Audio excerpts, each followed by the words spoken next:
সকালবেলা ঘুম থেকে উঠে আমার মুখে কতটা হাসি, কিন্তু এই হাসিটা কতক্ষণ থাকবে সেটা আমার জানা নেই। কারণ আজকের হচ্ছে আমার ডক্টর দেখানোর ডেট। না না, এটা আগের বারের মতো নর্মাল ডক্টর দেখানো না। নর্মাল ডাক্তার দেখানো হলে আমি এতটা ভয় পেতাম না। এটা মনে হচ্ছে ফাইনাল চেক আপ, আর ডেলিভারির ডেটটা মনে হচ্ছে আজকেরই দিয়ে দেবে। সবাই সেটাই বলছে, জানি না কতটুকু দেবে কি দেবে না।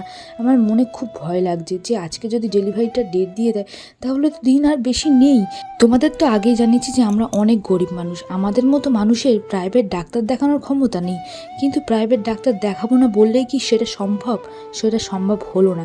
হঠাৎ করে মাঝখানে আমার এতটাই শরীর খারাপ হয়ে গেছিলো, তখন সবাই বলল টাকার চিন্তা পরে হবে, দেনা করে টাকা জোগাড় হয়ে যাবে, আগে চেক আপ করাতে। তাই একটা প্রাইভেট ডাক্তার দেখালাম। আর দেখো, প্রাইভেট ডাক্তার দেখানো মানে তারা নর্মাল ডেলিভারি কখনোই করবে না, তারা করবেই সিজার।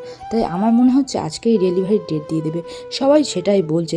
কথা বলতে বলতে আমি রেডি হয়ে গেছি, আর মনে প্রচুর পরিমাণে ভয়। চলে এসেছি ডক্টর দেখাতে। ডক্টর দেখানো প্রায় কমপ্লিট, এবার বাড়ি যাচ্ছি। তোমাদের সাথে পুরো ভিডিওটা, পুরো কথা বাইরে গিয়ে শেয়ার করব। আর দেখো, বাড়িতে চলে এসেছি। বাড়ি এসে দেখো, মা করেছিল শাক চচ্চড়ি। দিন তার বেশি নেই, মা একটু শাক চচ্চড়ি করেছিল, সেটাই গরম গরম রোদ্রে বসে স্নান টান করে খাচ্ছিলাম। ভিডিওটি ভালো লাগলে লাইক আর সাবস্ক্রাইব করে দিও।